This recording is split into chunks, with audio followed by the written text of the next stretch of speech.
Welcome back to Catalyst University. My name is Kevin Tokoph, and in this video and the next few, we're going to be doing a series on how to get the most of strength and hypertrophy out of your deltoid muscle. And we're breaking this up into 3 videos because we've got the middle deltoid, we've got the anterior deltoid, and we've got the posterior deltoid. So there's different exercises that target each of those 3 separate regions of the muscle. And we're going to cover those in this series. This video, part 1, is going to be all about the middle portion of the deltoid, or the middle fibers.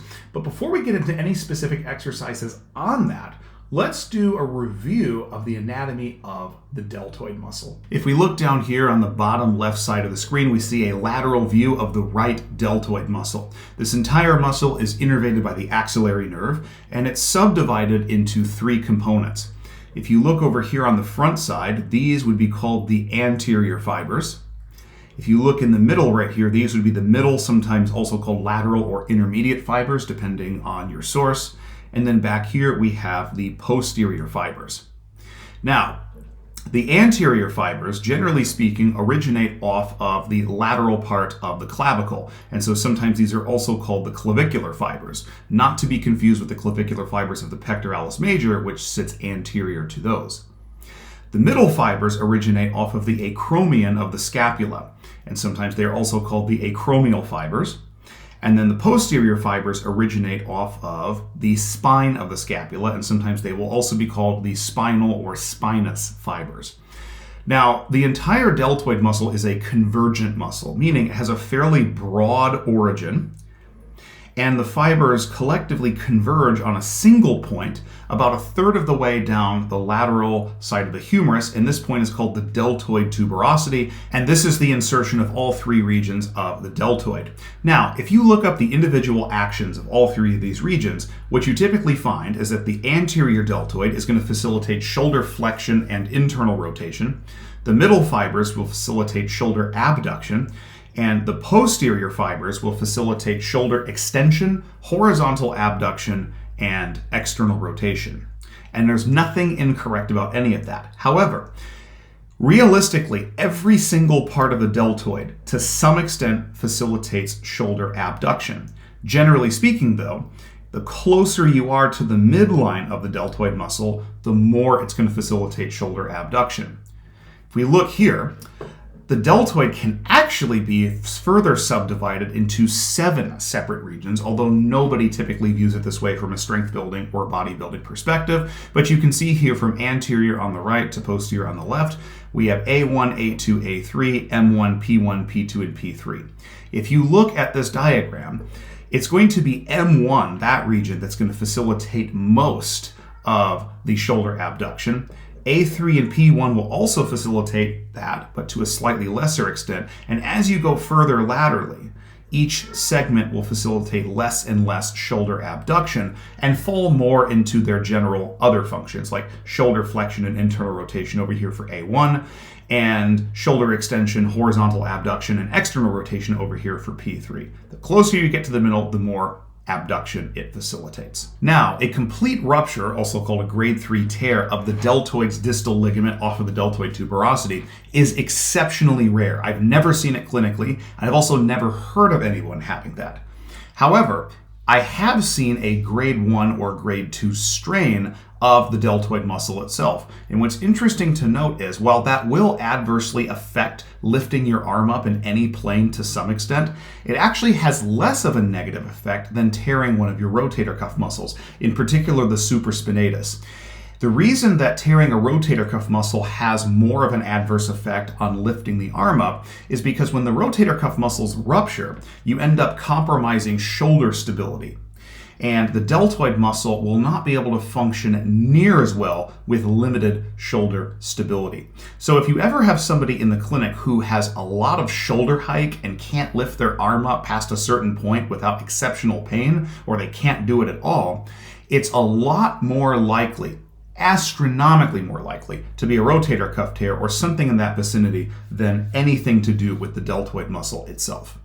Now, before we get too far into the specific exercises, I want to make one thing perfectly clear. There is certainly a lot of overlap between how people train for strength, which is lifting a lot of weight, and how people train for hypertrophy. But a criminally oversimplified difference between the two approaches is when you train for strength, you want the lift to have the target muscle as the prime mover and just lift a lot of weight and progressively overload over time. You don't really care so much about the stretch on that target muscle. But when we're going after hypertrophy, we do care about having a big stretch of that target muscle at the bottom of the eccentric. And better yet, if we can pair the point of peak stretch at the point of peak tension on the muscle, it's not an absolute must, but that's even a bigger bang for your buck there. But we do care about the stretch on the target muscle and then progressively overload over time. So just keep that in mind as we go throughout these various exercises. Which brings us to exercise number 1, which is a cable lateral raise. So right here you can see the cable lateral raise, and the setup is as follows. There's 2 big considerations we need to have. Number 1 is the position of the cable attachment, the thing that slides up and down that track that you can adjust. The biggest mistake is having it way too low, like all the way down at the floor. Realistically, when your arms are right by the sides, so wherever your hand is on the side that you're working, you want the cable attachment to be right at the level of your hand of the side that you're working. If it's too low, you're missing out on the stretch of the middle deltoid at the bottom. And if it's too high, well, it's just not going to work appropriately. Okay, so it needs to be on the level of your hand when your arms are right by the sides. The second consideration is which attachment to use. So what I'm not doing in the video is using that attachment where I have to physically hold on with the hand and do the lateral raise. What I'm doing here is I've got a wrist attachment around my wrist, and then I'm doing the lateral raise that way. The advantage of using the wrist strap is that you take the hand and wrist out of the equation. And for most people, this allows them to have a better mind-muscle connection with the deltoid itself. And the reason for that is when you're holding on with the hand, right? You imagine holding the weight out like this. There's a lot bigger demand on the wrist extensors on the posterior forearm, because if they're not engaged, you have a lack of wrist and really elbow stability, and the hand caves down. And because there's more muscles and more stability requirements involved there, it seems really simple, but it kind of decreases the percent allocation that your brain can focus on the deltoid. And so your mind-muscle connection usually isn't as good. Not saying it can't be good, but it's usually a little bit better when you take that out of the equation and just use the wrist strap. Nothing wrong with gripping it with your hand, using that attachment, but definitely give the wrist attachment a try. I feel like it gives me a little more bang for the buck on the cable lateral raises, especially from a hypertrophy standpoint where you want that mind-muscle connection. And that being said, the cable version of the lateral raise is better for hypertrophy. The reason being is because when the arm is coming down and it comes right in front of your body, as you can see right there, there is still tension on the cable. In fact, since the arm is vertically down and the cable is pulling directly horizontally parallel to the floor, we have actually paired up the point of peak tension on the muscle with the point of stretch on the muscle. And so because of that, we're still getting a stretch on the deltoid there. This is going to be a better exercise for hypertrophy of the middle deltoid, okay? This is diametrically opposite to what we see in exercise number 2, which is the dumbbell lateral raise. So when we're doing the cable version of this, as we bring the arm down, there's still tension at the bottom and it's pulling the arm across the front of the body, okay? So we do get a stretch of the middle deltoid at the bottom of the movement. When we're using dumbbells, when we get to the bottom, first of all, there's no tension on the deltoids anymore. And because there's no tension, there's no pulling the arm across the front of the body, so there's no stretch at the bottom either. So when it comes to a hypertrophy standpoint, if you're trying to optimize your time, the cable lateral raise is probably going to be your better option, so for bodybuilding. That being said, it's not to say you can't get hypertrophy gains doing a dumbbell lateral raise, but the emphasis on the exercise is a little bit different. The emphasis for a dumbbell lateral raise really is to just get raw strength in the middle deltoids. And the emphasis is really at or around that 90-degree joint angle where we have the most tension on the deltoid, because gravity points down and our arm is perpendicular to that. But it's not just at the 90-degree point, it's above and below by about 30 to 45 degrees. So maybe from here to about here. This range of motion right here is where you're going to get the most bang for your buck. So assuming you have no issues with your shoulder, no pain, no dysfunction, if you're getting used to the exercise, definitely start with just going up to 90 degrees.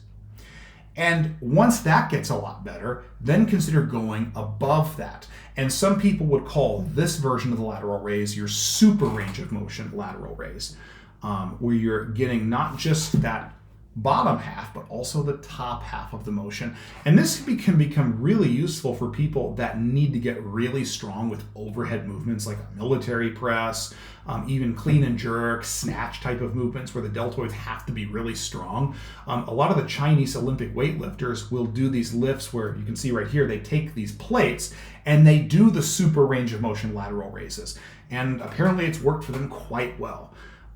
Don't shortchange yourself the strength gains that you can get above that 90-degree point. But one big important point here for any lateral raise, this goes for dumbbell or cable. When you're doing it, you're not driving up with the hands or the wrists, even though those are holding the weight. What you're actually driving up with is the elbow. So imagine here, someone's applying a force right on the elbow or just proximal to it. That force you're having to apply to keep your arm up, that's what you want to focus on lifting when you're doing any type of lateral raise, okay? Now, before we move on to the third exercise, I want to show you a couple other variations of the dumbbell lateral raise that you can do that put a little extra stretch on the middle deltoid at the bottom of the eccentric. And the first you can see right here, this is a leaning dumbbell lateral raise. And essentially, I'm just leaning against a wall on the side that I'm not working, the non-working side. And because I'm leaning on that, when I let the arm with the dumbbell cross in front of my body, I get a little extra stretch there at the bottom of the eccentric that I would not get if I were standing upright. And even if I'm standing upright doing lateral raises, if I move my arm in front of my body, I'm really not getting any appreciable stretch, at least with resistance. When I lean like this at the bottom, I am getting some stretch on the middle deltoid at the bottom. A second way to do this, Arnold Schwarzenegger did this a lot in his training when he trained his shoulders, and that is a sideline lateral raise. So in the sideline version, so you're laying on the non-working side, and very similar to the leaning version, you're allowing the weight to bring your arm in front of your body all the way down. And when you do this, you get a massive stretch on the middle deltoid. You also get a pretty good stretch on the posterior deltoid as well. But in any case, you're just going to abduct the shoulder, bring it up as far as you can, and then control that eccentric all the way down as I'm doing right here. Again, the benefits of these is that if you're after that stretch-mediated hypertrophy, these you might find a little better than the standing dumbbell lateral raise. The only disadvantage is you have to work one arm at a time, whereas in the standing version, you can work both arms simultaneously. Now, exercise number 3, the cable Y raise. So a couple things on the cable Y raise, which you can see right here. You can see that it's seated. It's also reclined, and the angle of recline is about 45 degrees. You kind of have to see what works for you personally, but for me, 45 degrees works great. The other thing that seated like this does is you have back support now, and we'll get to that in just a minute why we do that. Now, with the Y raise, typically we want the shoulders to end up with an abduction angle of about 135 degrees, basically the midpoint between 90 and 180. That's your Y. Now, the Y raise is typically not done for deltoids, although it can be. It's usually done for the lower traps. And in our lower trap video, which at this point in time may or may not be on my channel, so check for that. Y raises are a phenomenal exercise for the lower traps. No matter what your forearm position is, overhand, neutral, underhand, if you do that motion against resistance, it's going to strengthen your lower traps, which is an underutilized muscle for most people. But that being said, the lower traps just control the scapula. The glenohumeral joint is controlled by the deltoid. So that leads us to another important consideration, which is the forearm position. Are we doing overhand, neutral grip, underhand, right? Because that's going to change which portion of the deltoid fibers are most worked here. So the way that the Y raise is typically done in the clinic is it's done with, when you go into the Y position, the thumbs point backward, okay? that happens to elicit a lot more anterior deltoid activation. Nothing wrong with that, but if we want to get middle deltoid, we need to change the hand position. So we need to take an overhand grip. So when we go back into the Y, our palms point forward, or the back of our hands points backward, and that's going to get a lot more middle deltoid. Now, when you do the Y raise, any way you do it, it's really best with back support. When you don't have back support, you tend to see a lot of lumbar extension compensations. Those tend to go away, or at least get minimized, when you have back support. The final consideration on the Y raise is you want the origin of the cables as low as possible to the ground. The higher up that origin of the cable is, no matter what apparatus you're using, the less effective it is on the deltoid and also on the lower traps. So keep it low to the ground. And then finally, exercise number 4, which is the upright row. Now you can see here I'm performing this with a barbell. You can certainly use 2 dumbbells, but like we've talked about in other exercises, when you use a barbell, you essentially now have a connection between your 2 hands. And so not only do you create more stability and so it's easier on your shoulders, but generally you can also lift more weight and get a greater stimulus, okay? Now, the upright row has been demonized on the internet because it's apparently bad for your shoulders. Now, if you already have pre-existing poor health in your shoulders, whether it's impingement or you have rotator cuff issues, whatever it is, you should absolutely work on that. Get your rotator cuff muscles stronger, get your scapular muscles stronger, all those things that combat impingement and rotator cuff related disorders, okay? And to be assessed by that and treated, you should see a qualified physical therapist, all right? But assuming that you have good health in your shoulders, upright rows are not bad for your shoulders. If somebody says that they are, you should immediately disregard everything else that they say. I will say this though, if you're doing upright rows like this clown right here, they will absolutely be bad for your shoulders, okay? One tip I heard on upright rows is that you should open your chest up into them, okay? If you're closing your chest down like that and looking like Gru from Despicable Me, it's gonna be not a good time for you. When you come up, open up your chest, okay? If you're closing down, that's gonna make it more likely to cause impingement. But if you're opening things up, it's not gonna be bad. Now, the other consideration with upright rows, other than the range of motion used, is the grip width. You kind of just have to experiment with which grip width works best for you. Some people are gonna take a narrower grip and be just fine. Other people are gonna take a wider grip and think that feels better on the shoulders and they feel more of the middle deltoids working. You just have to experiment with it and see what works best for you. Me personally, if I'm just going with the arms up to about 90 degrees, I find that a wider grip works better for me. To each their own, nothing wrong with that. Now, if you're new to upright rows, number 1, obviously consider the grip width that we just talked about. Number 2, just like with lateral raises, think of the vertical driving force as coming from the elbow, not the hand or the wrist, it's from the elbow. If you focus on driving those elbows up, that is going to maximize, 1, the mind muscle connection with the deltoid, but also it's going to slightly increase the percent contribution of the movement coming from the middle deltoid. So drive up with the elbows. The third consideration is the relative height of the elbow versus the hand. So for most people when starting out, what I would recommend is when you come up, make sure that your elbow is slightly higher than your hand, or at the minimum, they're on exactly the same level, okay? If you start at first with your hand going above your elbow, you're probably getting a lot of other muscles to contribute, and if you're not ready for that, it could potentially create problems. So when you're coming up, elbows slightly higher than your hand, or at least on the same level. If they're way higher, that's not good. Just want it a little bit higher or on the same level. Now, you can eventually progress to what we call a super range of motion upright row. And this is where we start to allow a little bit of shoulder external rotation as we go up. So for this, you actually will take a slightly narrower grip than what you were doing for the regular ones. So when you start coming up, at first you've got, again, that elbow on the same level or slightly higher than the hand, but then we allow some external rotation of the shoulder. So from here to here, yes, I've got a little bit more shoulder abduction, see? A little more shoulder abduction there. But from the shoulder's perspective, to get from here to here, now I'm allowing the shoulder to externally rotate. And that's not coming from the deltoid, that's coming from the rotator cuff, the infraspinatus and teres minor muscles, which we've talked about in other videos. Nothing wrong with that. You are getting just a little bit more middle deltoid when you do that, but understand you're getting a big contribution from the rotator cuff at the end range there when you go from here to here.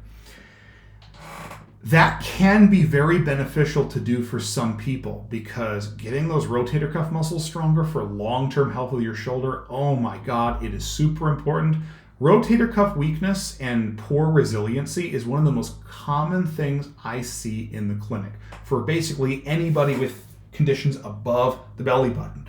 And even for some people with low back pain and foot pain and knee pain and everything in between, they're like, oh, I can't do this because I got a bad shoulder. Dude, bad shoulders are so common and they really shouldn't be. Train your rotator cuff muscles, but you have to work up to that. If you've never trained your rotator cuff muscles before, probably don't do this. Just start with some regular upright rows and train your rotator cuff muscles and get those stronger. But once you work up to this super range of motion, it can be extraordinarily beneficial. And don't forget, upright rows also do some pretty hefty work on the upper traps, okay? Which can be good for a lot of people because, again, we like to think, oh, don't work the upper traps. They're all tight in people. But a lot of times tightness is just a compensation for weakness. Upright rows, they are unfairly demonized. When done appropriately, they are extremely beneficial for the health of your shoulders. So hopefully this video gave you a good understanding about how to get the most out of strength and hypertrophy in the middle deltoids. In the next video, we're going to look at part 2, which is going to be of the anterior deltoids, and then after that, part 3, posterior deltoid. Please make sure to like this video, subscribe to my channel, and hit that notification button for notifications for all videos in the future. Thank you so much.